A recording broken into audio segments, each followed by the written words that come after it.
오늘은 잠깐 우리 성탄 아기 예수님의 탄생의 의미에 대해서 보시면서 그때 아기 예수님이 오실 때 있었던 인물들 중에 하나님의 말씀하실 때 그들은 어떻게 그 말씀에 반응했는지 함께 잠깐 보도록 하겠습니다. 먼저 요한복음 1장에서 이렇게 말합니다. 요한복음 1장 1절에 오늘은 PPT가 없어요. 오늘 제가 안 만들었습니다. 요한복음 1장 1절에 여기 유인물 보면 됩니다. 함께 있습니다. 태초에 말씀이 계시니라. 이 말씀이 하나님과 함께 계셨으니 이 말씀은 곧 하나님이시니라. 아멘. 우리가 잘 압니다. 태초에 말씀이 계시니라 라고 이렇게 시작하잖아요. 요한복음을. 이렇게 태초에 말씀이 계시니라 라는 말을 선언적으로 이렇게 이 사도 요한이 이렇게 말합니다. 그리고는 바로 이 말씀이 하나님과 함께 계셨고 이 말씀이 바로 하나님이시다 이렇게 말합니다. 그러니까 태초에 말씀이 계셨는데 이 태초라는 것은 여기서 말하는 태초라는 것은 시간적인 그런 것인데 무한이라는 그런 의미가 있어요. 태초, 무한. 그러니까 과거의 태초라는 그런 의미도 있고요. 그래서 태초라는 말은 창세기에서도 나오죠. 창세기 1장 1절에 태초에 하나님이 천지를 창조하시니라 이렇게 똑같이 말하고 있습니다. 자, 창세기 1장에서는 똑같이 태초라는 말이 나오지만 이 태초에 하나님이 하늘들과 땅들을 창조하셨다 이렇게 말합니다. 근데 거기서 나온 태초는 사실 시간의 태초라고 할 수가 있습니다. 시간, 지금부터 출발점, 시간의 태초라고 이렇게 말할 수 있는데, 그런데 요한복음 1장에서의 태초는 영원한 과거를 말하고 있는 것이죠. 무한한 것. 근데 그 태초에 그 무한한 영원한 과거가 있었는데, 제한적인 과거, 영원한 과거가 있었는데, 그런데 그 태초에 말씀이 계셨다는 거죠. 그 말씀이 바로 하나님이라는 것을 사도 요한이 선언을 합니다.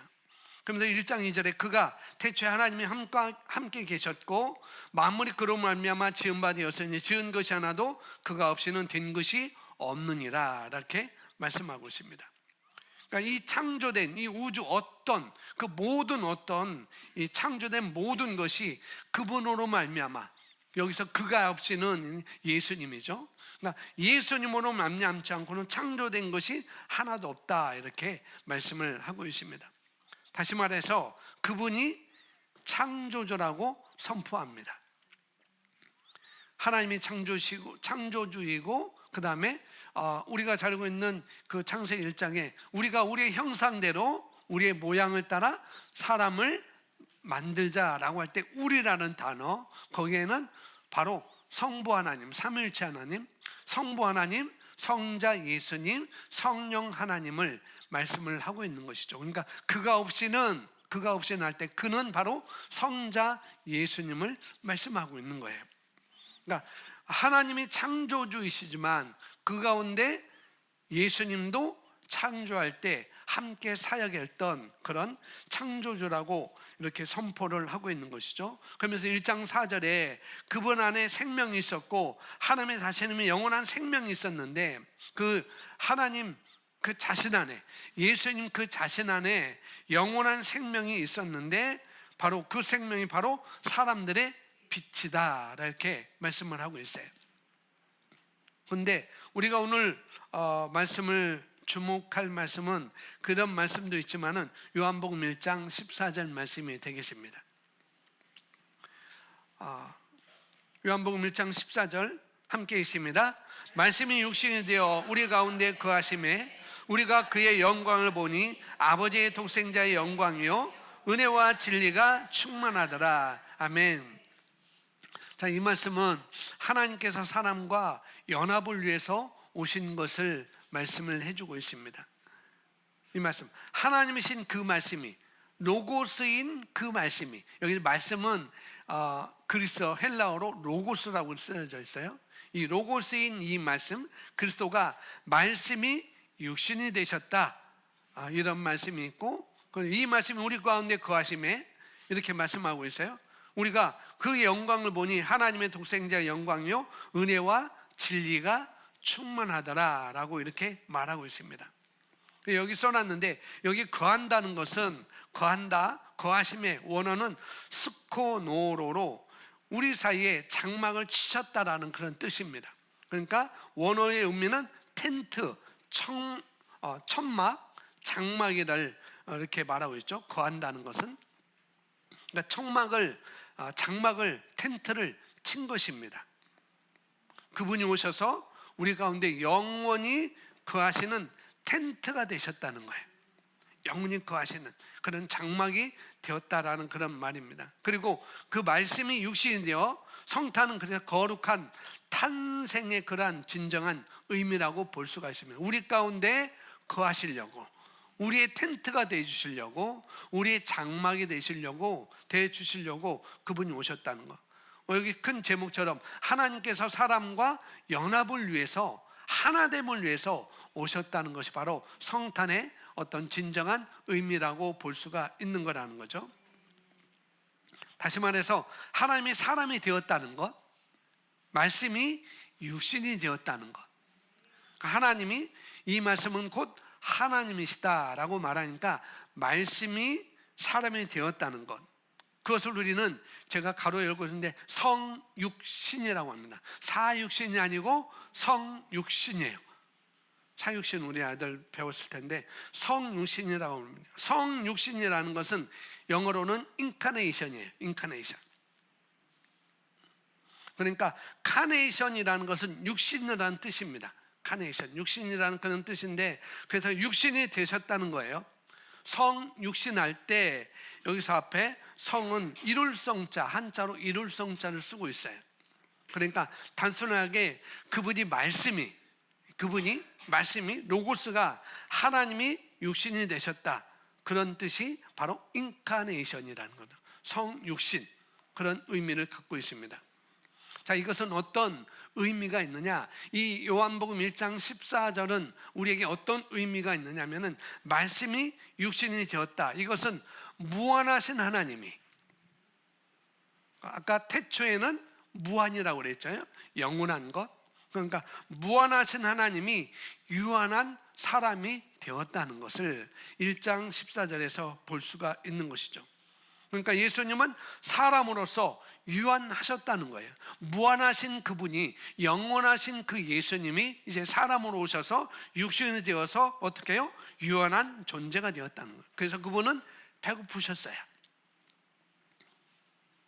그래서 배고프셔가지고 우리가 먹을 것이 없느냐, 너희가 먹을 것을 좀 구하라 라고 이렇게 해서 제자들을 보내기도 하잖아요. 배고프셨고 또 피곤해서 주무시기도 하셨고 그렇습니다.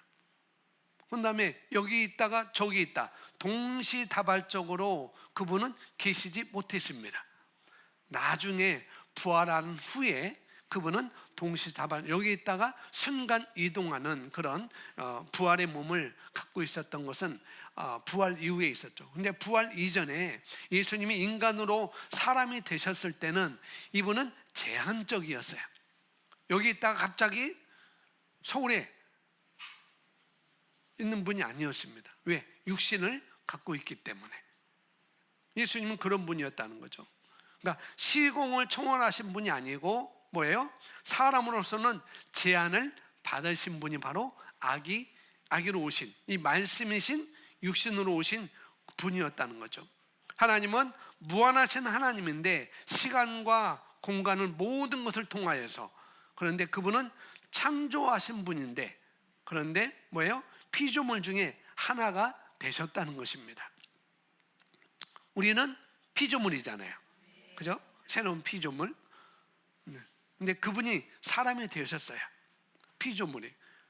그렇지만 요한복음 1장 3절에서는 말한 대로 온 우주를 창조한 창조주이셨습니다. 그가 없이는 된 것이 하나도 없다라고 말씀하고 있죠. 그리고 그분은 영원한 분인데, 그러한 분이 시간 안으로 들어오신 그러한 사건이 바로 뭐예요? 성탄이라는 거죠. 무한하신 분이 유한하신 시간으로 들어오신 것이 바로 성탄인 것이고, 하나님이신데, 영이신데 인간의 무제한적인 그런 분이신데 제한을 받는 사람으로 이 땅에 오신 사건이에요. 또 다르게 말하면 하나님 그러니까 하나님과 사람이 연합, 하나됨을 위해서 오신 것이 바로 성탄이라고 볼 수가 있는 것이죠. 다시 말해서 신성과 인성이 연합되었다. 신성이신 그 하나님이 인성, 사람의 성품을 갖고 계셨다, 하나가 되었다라는 그런 의미가 되는 것입니다. 그래서 그분의 이름이 임마누엘이라고 마태복음에 나오죠. 임마누엘. 뭐예요? 하나님이 우리와 함께 계시다. 인카네이션, 성육신, 하나됨, 그런 것들을 말씀을 하고 있습니다. 그분은 하나님이신 동시에 사람이셨어요.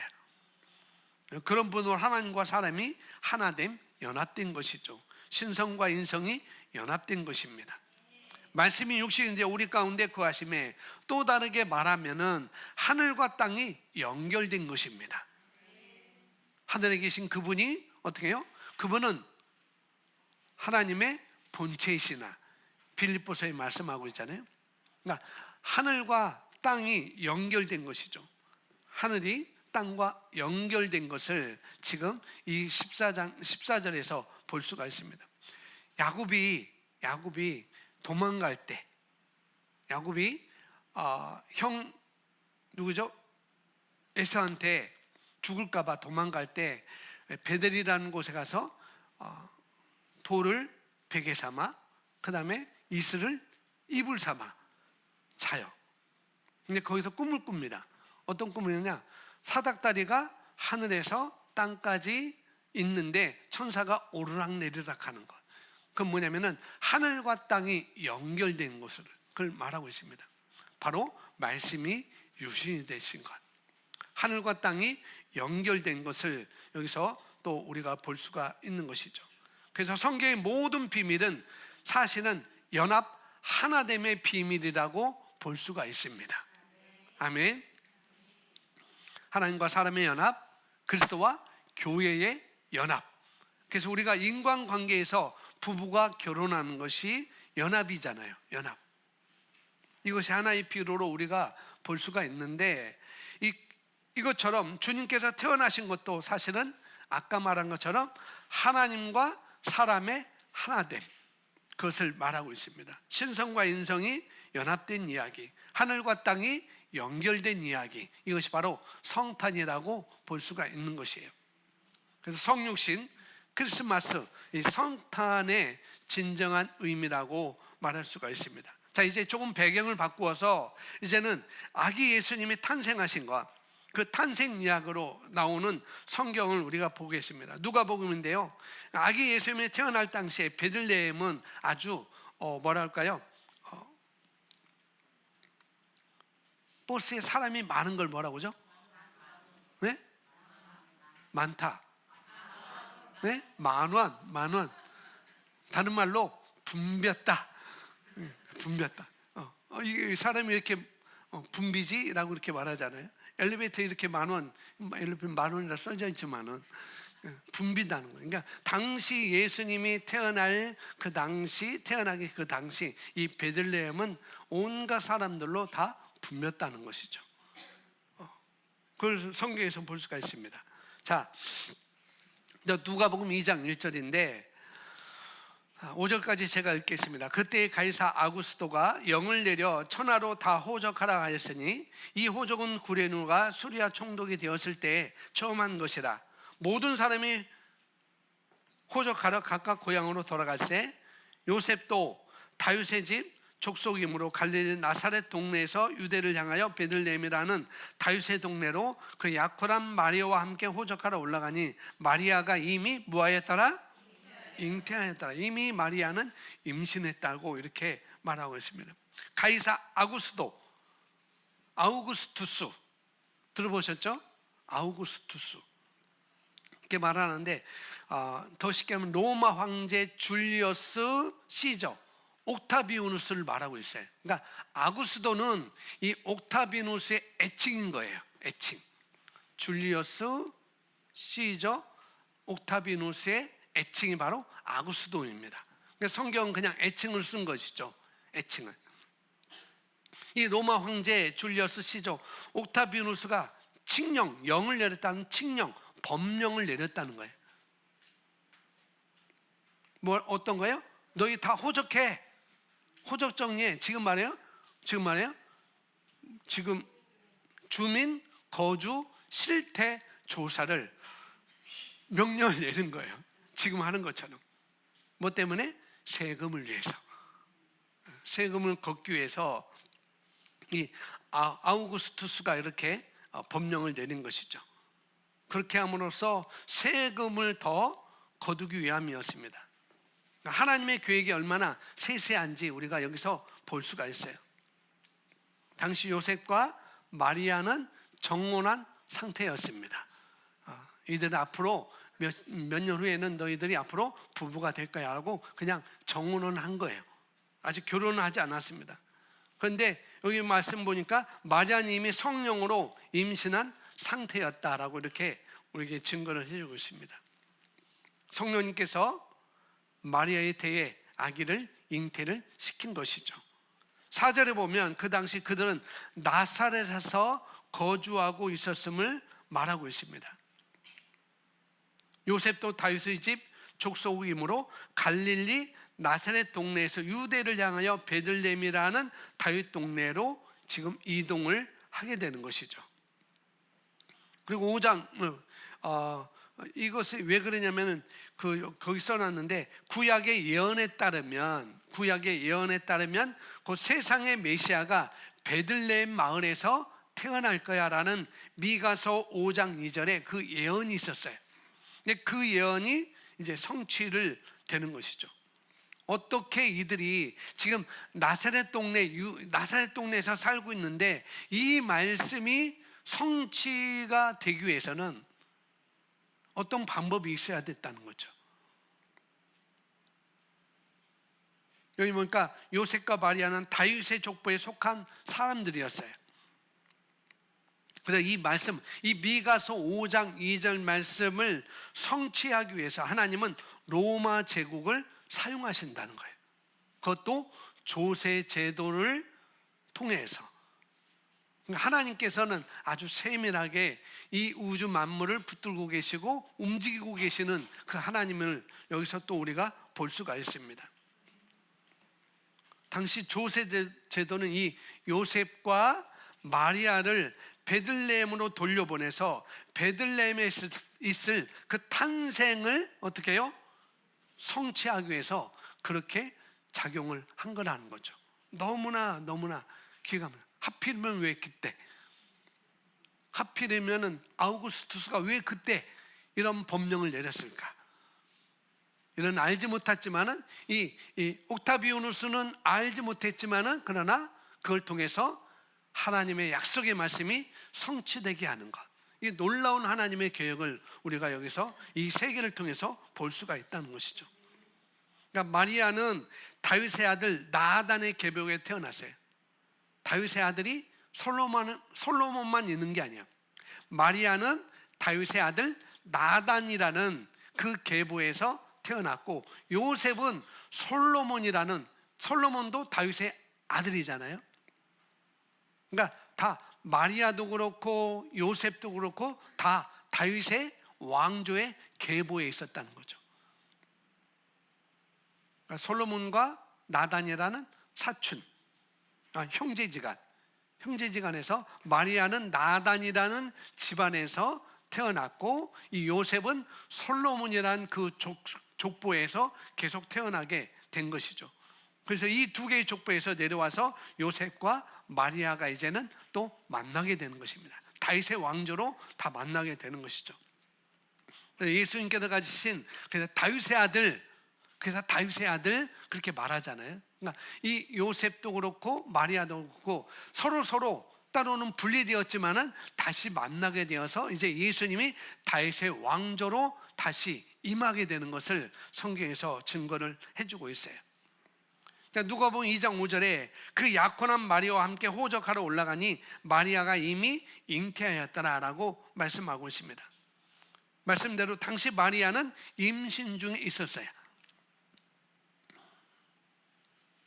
근데 이 조세는 남자에게만, 그러니까 가부장 지금 뭐라고 그러죠? 세대주에게만은 이 조세 제도가 적용되는 것입니다. 그 집안의 세대주에게 이 조세가 되는 건데, 부과되는 것인데, 이때도 마찬가지였다. 이 남자에게만 이 조세가 부과되는 시절이었지만 요셉은 마리아를 어떻게 해요? 데리고 가는 것이죠. 왜 그랬을까? 아기 예수님의 탄생에 그런 것도 있지만은 그냥 자연적으로 보면은 신명기 22장, 레위기나 신명기는 22장 23절 그 이하에 보면은 결혼하지 않은 여자가 임신하게 되면은 돌로 쳐 죽이는, 그러니까 간음으로 여겨서 돌로 쳐 죽이는 그런 율법이 있었어요. 그러니까 이 마리아가 이제 막달의 몸이 매우 무거웠을 거 아니겠어요? 이 두 사람은 정혼한 상태였지 결혼한 그런 그 법적인 혼인 상태는 아니었다는 거죠. 그래서 이 말씀에 의해서 이 요셉이 이 마리아를 그 나사렛에 그냥 두고 가는 것은 위험에 노출시키는 것이었어요. 왜? 다른 사람들을 보면은 마리아가 배가 불렀네? 뭐야, 결혼도 안 했는데 돌로 터 죽여라, 끌어내서 그런 위험에 노출되어 있었다는 거죠. 그래서 남자 없이 아이를 낳는다면 돌에 맞을 수가 있었습니다. 마태복음 1장 18절에 예수 그리스도의 나심은 이러하니라 그의 어머니 마리아가 요셉과 약혼하고 동거하기 전에 성령으로 잉태된 것이 나타났더니 라고 1장 18절에 말씀하고 있습니다. 우리가 마리아가 사도신경이 말해요. 동정녀 마리아에게서 나시고, 그러니까 마리아는 동정녀인 것을 우리가 잘 알고 있습니다. 근데 요셉에게 천사가 나타나 마리아가 신실하지 못한 것이 아니라 하나님으로 인해서 그것을 임신한 것이라고 이 마태복음 1장 18절에서 우리에게 말씀을 해주고 있는 것이죠. 그런데 하나님만이 예수님만이 어디에서 태어날지 선택하실 수 있었다는 걸 여러분 아셔야 돼요. 하나님은 그 아기 예수님을 부한 가정에서 태어나도록 하실 수 있어요. 그리고 그 가난한 가정에서 태어나실지, 또 부한 가정에서 태어나실지, 아니면은 궁전에서 태어나실지, 아니면은 이 가축의 우리 안에서 태어나실지를 선택하실 수 있었던 분이 바로 하나님이라는 거죠. 그리고 그 예수님이었어요. 그가 없이는 된 것이 없느니라라고 말씀하는 거예요. 근데 누가복음 2장 7절에 이렇게 말씀하고 계십니다. 함께 읽습니다. 시작. 첫 아들을 낳아 강보에 싸서 구유에 나뉘었으니 이는 여관에 있을 곳이 없습니다. 이것 때문에 그 빈방 없습니까? 빈방 있습니까? 그 영국이 굉장히 유명해졌잖아요. 성경에는 아기를 구유에 뉘었다고 말씀하고 있어요. 구유. 그러니까 구유는 바위를 그냥 큰 바위를 깎아서 만든 것이에요. 그러니까 우리 옛날 그 구유는 다른 것이 여물통이에요. 여물통. 옛날에 어떤 집은 큰 돌을 깎아서 그 여물통 구유를 만드는 집이 있었고, 어떤 데는 큰 나무를 깎아가지고 이 여물통 구유를 만든 그런 가정들이 있었습니다. 저희도 한때는 소를 키웠었는데 저희 집에는 나무를 깎아가지고 그 홈을 파가지고 거기에 소 먹이를 넣어서 소들이 먹게끔 했는데 이 구유가 얼마나 큰지 알아요. 아기가 충분히 들어갈 수 있는 그런 크기입니다. 조그만 것이 아니라. 그래서 이 가축들은 그 안에 담근 구유, 이 여물통에 담긴 그 여물을 먹게 되었죠. 양이나 염소, 말구유라고 하는데 그 당시 말은 아무나 타는 것이 아니었었어요. 물론 여관이었기 때문에 많은 여행객들이 있어서 마구간이 있었을 수 있겠다라는 그런 추정도 있지만, 그러나 일반 여관이 아니고 다른 데잖아요. 다른 데잖아요. 다른 가정의 마구간이었는데 그 당시 말을 끌고 다니는 사람들은 그렇게 없었다는 거죠. 기껏해야 나귀, 그것도 당나귀를 타고 다니는 그런 시대였었어요. 그리고 양이나 가축, 그다음에 염소, 이 나귀를 넣어둘 수 있는 우리 안에 있는 그 구유, 그 여물통에 바로 예수님이 누워 있었던 것이죠. 그 건초, 그냥 딱딱한 바위에 놓았을까요? 아니겠죠. 거기에 건초도 다 놓았을 것이고 푹신푹신하게 침대에 만들어서 아기를 강보에 쌓아서 누웠습니다. 이 강보, 천으로 감싼 아기가 누워있는 이 아름다운 장면, 구유이지만 여물통이지만 아기가 그곳에 있는 건 너무나 그렇죠. 근데 제가 이스라엘 가봤는데 아기 예수님이 탄생한 그 구유도 바위로 이렇게 만들었고, 예수님이 돌아가셨을 때 누웠던 그것도 바로 이 구유의 형태의, 우리 영화에서는 평평한 이 바닥, 그 돌바닥이잖아요. 그런데 사실상 어떤 고전에 보면은 그 요세푸스 역사서에 보면은 예수님이 시체에 담았던 그것도 구유의 모양으로 이렇게 되어 있었다라고 이렇게 또 그 역사가들은 그렇게 말을 하고 있는데요. 어떻게 보면은 예수님이 태어나실 때 그 구유, 그리고 예수님이 죽으실 때 그 구유, 예수님이 태어나실 때 강보에 쌓였다고 말씀하고 있고, 예수님이 죽으실 때 어떻게 해요? 세마포에 감쌌던 것을 볼 수가 있습니다. 그러니까 예수님의 오심과 예수님의 죽으심을 거기서 함께 또 우리가 유추해 볼 수 있다라고 이렇게 볼 수가 있습니다. 그래서 예수님은 어떻게 보면은 구유에 태어나시고 구유의 모양에 있는 곳에 죽으셨어요. 장사됐어요. 그러니까 어떻게 예수님은 죽교에서 이 땅에 오셨다는 것을 또 볼 수가 있습니다. 우리도 다 죽지만 예수님은 죽임을 당하신 것이 아니에요.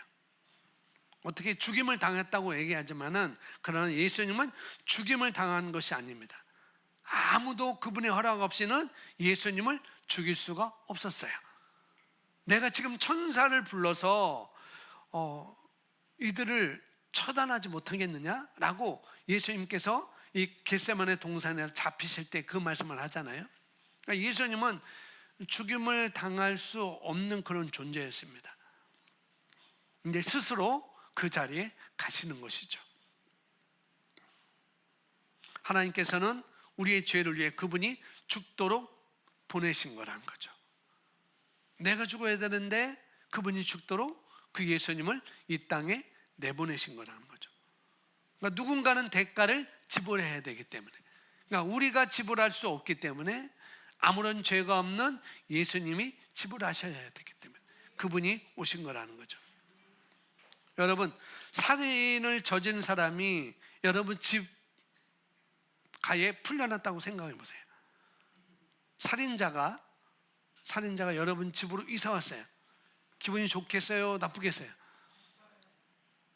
다른 분들은 그렇게 좋은가 보네. 나빠요 하신 분은 몇 분 안 계세요. 고개 절레절레 하신 분도 있지만 그렇게 유쾌하지 않죠. 그죠? 하지만 우리 자신을 보면, 저와 여러분 자신을 보면, 우리는 마태복음 5장에서 말씀하는 것처럼 우리는 마음과 생각으로 살인을 저지른 존재들입니다. 우리의 마음과 생각 속에는 또 정욕이 들어있어요. 음욕을 품었다라고, 음욕을 품는 자마다 간음한 자라라고 말하고 있으니까 우리 마음과 생각 속에는 정욕이 들어있습니다. 우리 역시 잘못을 저질렀어요.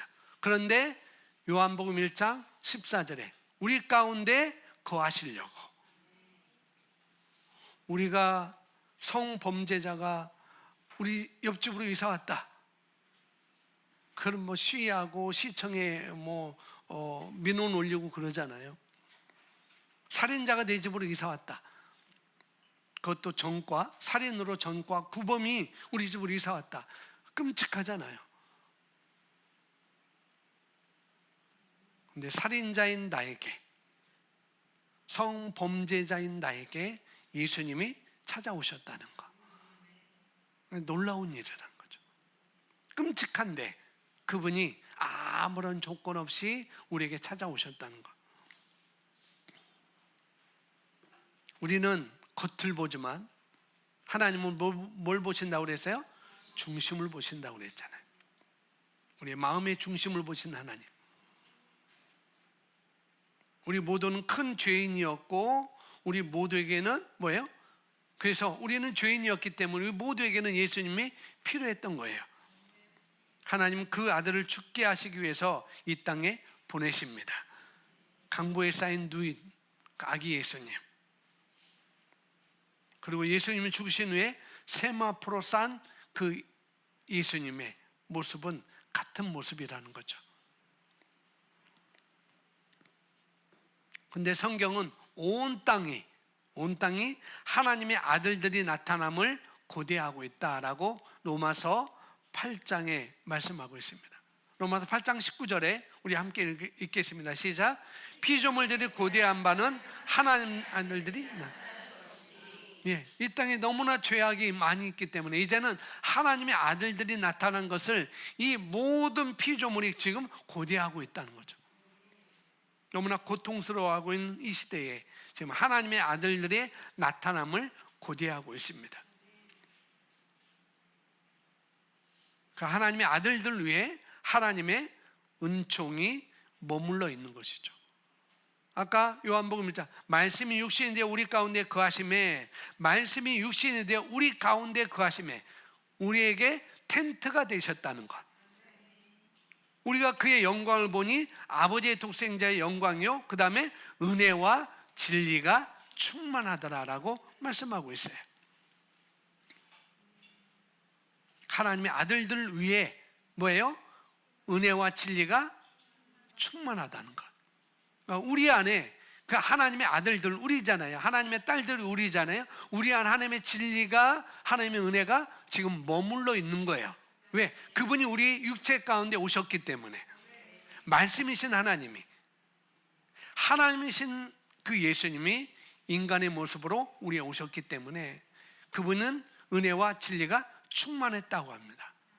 그분이 우리에게 텐트가 되신 거예요. 장막이 되신 것입니다. 내 안에, 살인자인 내 안에, 나의 안에, 나에게 어떻게 해요? 천막을 치고 장막을 치고 우리에게 오셨다는 것. 너무나 감사한 일이죠. 그래서 하나님의 은혜가, 하나님의 진리가 지금 저와 여러분 안에 머물러 있는 것입니다. 그래서 하나님의 아들들이 지금 나타나기를 피조물들이 고대하고 있다는 거예요. 그 은혜를 받기 위해서, 그 진리를 알기 위해서.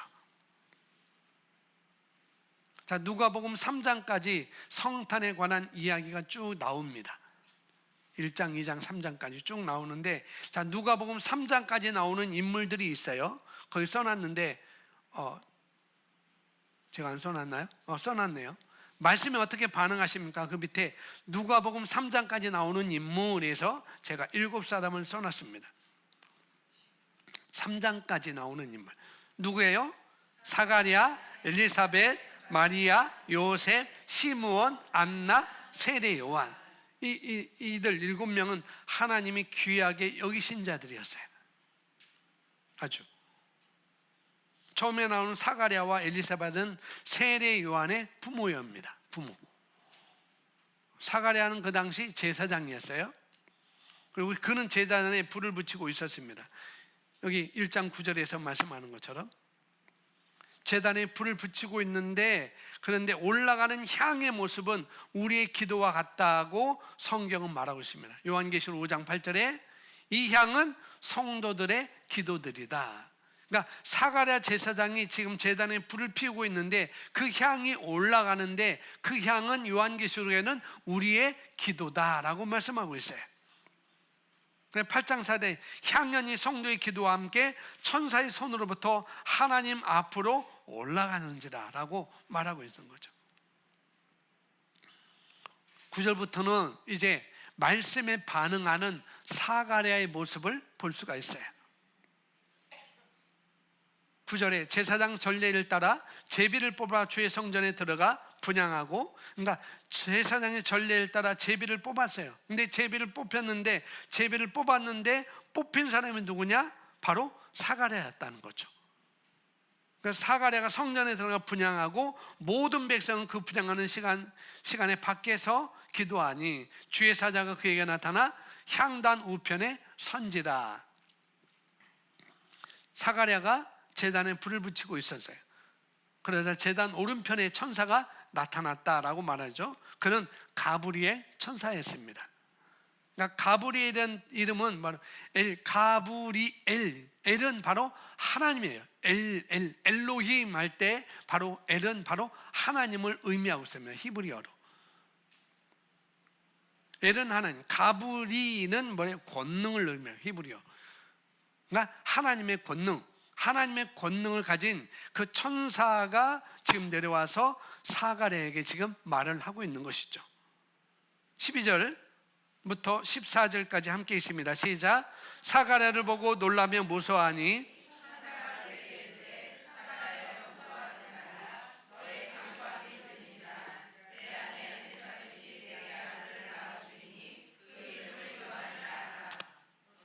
(14절) 너도 기뻐하고 즐거워할 것이요 많은 사람도 그의 태어남을 기뻐하리니. 아멘.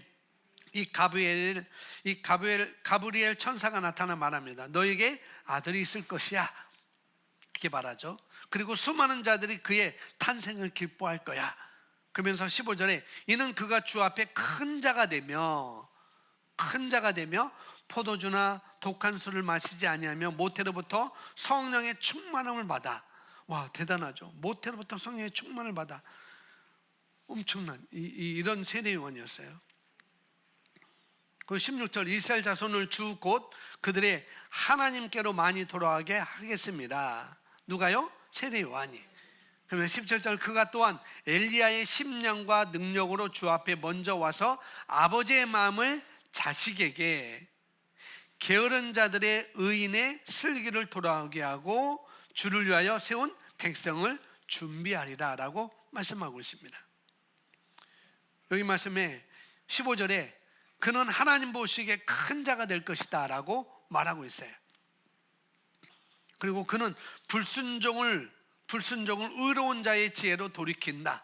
이스라엘 백성들의 그 불순종을 이제는 의로운 자의 지혜로 돌이키는 자가 될 것이다. 그리고 아버지의 마음을 자녀에게로 돌이킬 것이다. 그리고 그는 큰 자가 될 것이다. 이렇게 말하죠. 가브리엘, 하나님의 권능을 받았던 가브리엘 천사가 이렇게 말합니다. 그 말을 듣고 사가랴가 어떻게 대답하죠? 18절에 나와 있습니다. 18절 함께 있습니다. 사가랴가 천사에게 이르되 내가 이것을 어떻게 알리요? 내가 늙고 아내도 나이가 많으니이다. 이렇게 말하죠. 당신이 한 말이 진실인지 내가 어떻게 알리요? 정말로 그럴지 내가 어떻게 알리요라고 사가랴는 그렇게 말해요. 그런데 19절에 천사가 대답하여 이르되 나는 하나님 앞에 서 있는 가브리엘이라. 이 좋은 소식을 전하여 내게 말하라고 보내심을 받았느니라. 20절 함께 있습니다. 보라, 이 일이 되는 날까지 내가 말을 못하는 자가 되어 능히 말을 못하리니 이는 내가 내 말을 믿지 아니하거니와 때가 이르면 내 말이 이루어지리라 하더라. 아멘. 그래서 9개월 후에나 입이 열리게 됩니다. 세례 요한이 탄생할 때, 세례 요한이 이 땅에 나올 때 너는 입이 풀릴 거야 라고 이렇게 말을 하죠. 왜 하나님께서 이 사가랴에게 말을 못하게 했을까요? 왜 벙어리를 9개월 동안 이렇게 만드셨을까요? 여기 말씀 보면은 하나님의 말씀을 믿지 못하면, 하나님의 말씀을 우리가 믿지 않으면은 그 역사적인, 그 기적적인 역사를 뒤엎어버릴 수가 있다는 거죠. 하나님께 구하던 일이 실제로 일어나기 시작할 때, 그러니까 하나님께서 하시는 그 일이 실제로 일어날 때, 그릇된 말 때문에 뒤집어 잃어버리게 될 수가 있다는 거죠. 그래서 이 가브리엘 천사가 이 사가랴의 입을 9개월 동안 막아버린 거예요. 하나님의 기적적인 일이 뒤집어질까 봐. 따라합니다. 늘 코 입이 문제다. 늘 코 입이 문제예요. 시어머니가 문제가 아니라는 거죠. 상사가 문제가 아니라는 거죠. 누가 문제가 아니라는 거죠. 우리는 죽겠네 라고 말하지만은 살겠네라고 말하지는 많이 못해요. 그래서 코 아래 입이 문제인 거예요. 누가 문제가 아니고. 저와 여러분이 입에서 나오는 것은 파괴적인 죽음에 관한 말을 많이 나오고 있죠. 그죠? 그래서 하나님은 그 자비하심으로, 그 하나님의 은혜로우심으로 이 사가랴의 입을 막으시고, 그가 하나님의 기적의 역사를 망치지 못하게 입을 막아버린 거예요. 죽겠네. 그리고 이 사가랴가 마지막에 한 말이 무엇인지 아세요? 9개월 동안, 이 9개월 동안 말을 못하게 되기 전에 한 말은 이거였습니다. 18절에 나와 있어요. 18절 함께 있습니다. 엘리사벳이 잉태하지 못함으로 그들에게 18절 시작.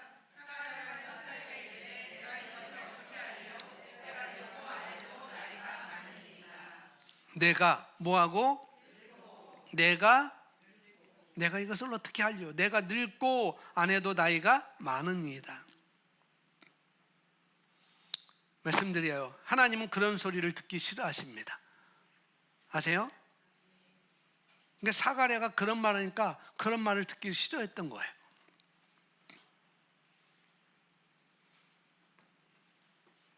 하나님은 너희가 나이가 얼마나 먹었는지 나는 신경 쓰지 않아. 지금 그 말을 하고 있는 것이죠. 성경은 이런 말을 이렇게 표현합니다. 누가복음 1장 7절 그 앞절에 하는데, 엘리사벳이 잉태하지 못함으로 그들에게 자식이 없고 두 사람의 나이가 많더라. 늙었다는 표현은 쓰지 않았죠. 그들은 나이가 많았습니다. 저와 여러분도 나이가 많을 수도 있어요. 은서 나이가 많지? 아니지. 아직 창창하지. 아직 청정이지. 청청이지. 근데 우리는 나이가 많다고 말할 수도 있어요. 하나님은 그것에 신경 쓰지 않는다는 거죠. 사가랴에게 찾아오셨잖아요. 또 아브라함에게도 찾아오시고 그러잖아요.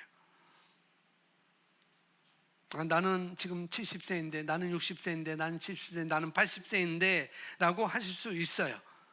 하지만 절대 나는 늙었다고 말하지는 마세요. 내 나이가 어때서?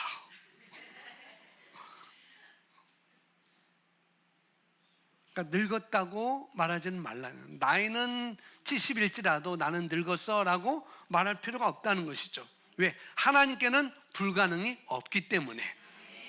아브라함이 100세 때 아들을 낳게 하시고, 이 사가랴가 나이가 들었음에도 불구하고 세례 요한을 낳게 하시는 것, 하나님의 그 일을 위해서. 오늘날도 우리를 통해서 하나님이 일하시는 것이 있다는 거죠. 그러니 나는 늙었어, 나는 힘이 없어, 나는 약해 라고 말할 필요가 없는 것입니다. 아멘. 2025년 여러분들에게 가장 젊은 해가 될 것입니다. 아멘. 늙었다고 말하지 마세요.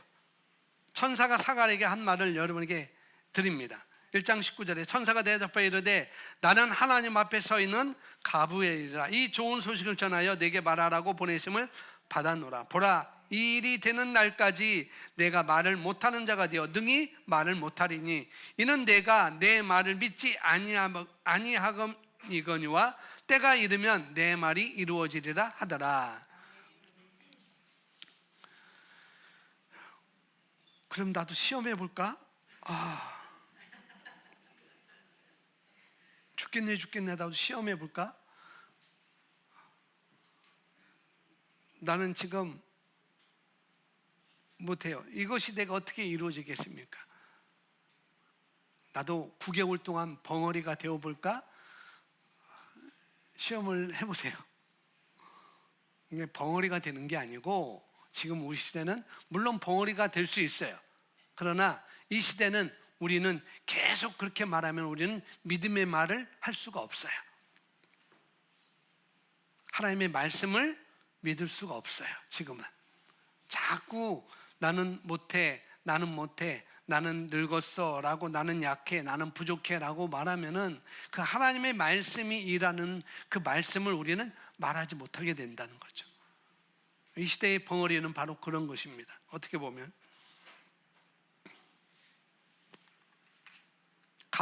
가브리엘이 말해요. 나는 하나님 앞에 서 있는 가브리엘이야. 그리고 좋은 소식을 너에게 전하러 왔어. 그러면 내가 내 말을 믿지 못하겠다면 믿지 못한 것 때문에 말하지 못하게 될 거야. 그렇게 말하죠.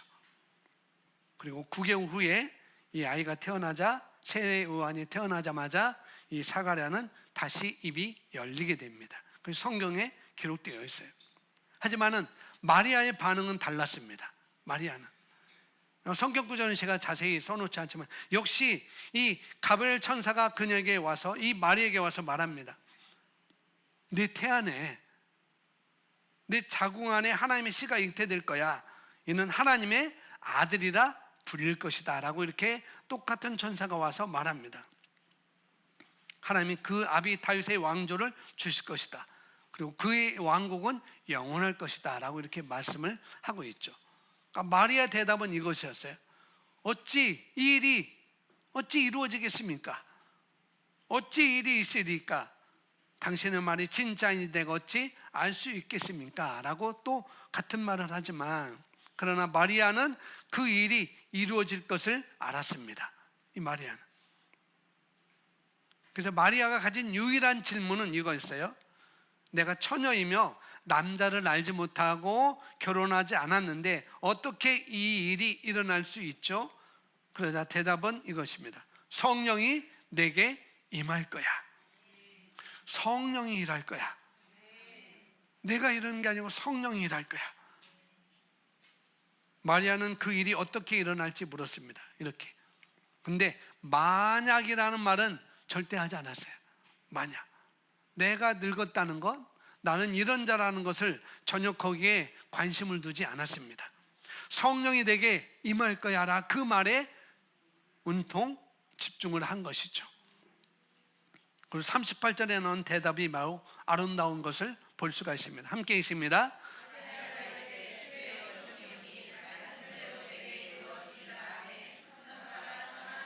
아멘. 성령이 내게 일할 거야. 성령께서 내게 일할 거야 라고 듣자마자 주의 여종이오니 말씀대로 내게 이루어지이다. 이 아름다운 고백. 내게 복음이 들려질 때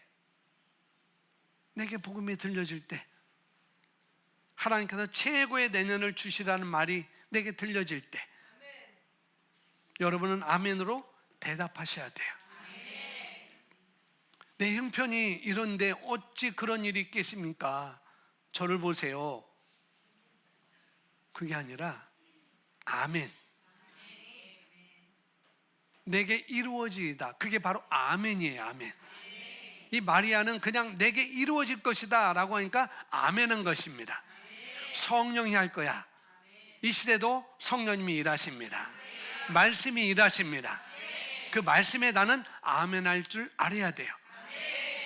우리는 이 시대, 이 성탄에 있어서 이 마리아가 아기 예수가 너에게 잉태될 거야 라고 할 때 주는 여종입니다. 주는 여종입니다. 말씀대로 내게 이루어지이다. 이 고백.